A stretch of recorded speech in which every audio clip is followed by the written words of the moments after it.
তো হ্যালো বন্ধুরা, তোমরা সবাই কেমন আছো? আশা করি খুব ভালো আছো। দেখতেই পাচ্ছ এখানে সারাদিন মনে হয় এই বৃষ্টিটা আজকে হতেই থাকবে, কন্টিনিউ করেই যাচ্ছে। যদি সকালবেলা রোদ না উঠে বৃষ্টিটা হতো আমি খিচুড়ি বসিয়ে দিতাম, কিন্তু আজকে উপায় নেই, বৃষ্টিটা অনেক দেরি করে নেমেছে, তাই রান্না তো আমার আগেই হয়ে গেছে। আজকে একদম বেশি কিছু রান্না করিনি, চলো দেখিয়ে দিই তোমাদের সাথে কী কী রান্না হচ্ছে আজকে। এখানে আছে গরম ভাত অ্যাজ ইউজুয়াল, মানে এটা তো থাকবেই দুপুরবেলার খাবারে।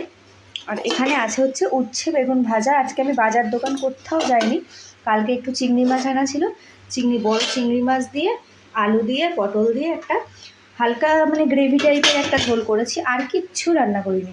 টক দই আছে। যদি বৃষ্টিটা আগে হতো বললামই আমাদের খিচুড়ি করতাম, তো যেহেতু মানে বৃষ্টিটা হয়নি আগে, এখন নেমেছে। যাই হোক, এটা আজকে দুপুরে চালিয়ে দিই। এখানে আছে মায়ের জন্য রুটি, আর এখানে আছে কালকের একটু টক ডাল, মানে ওই আমড়া দিয়ে টকের ডাল করেছিলাম ওটাই।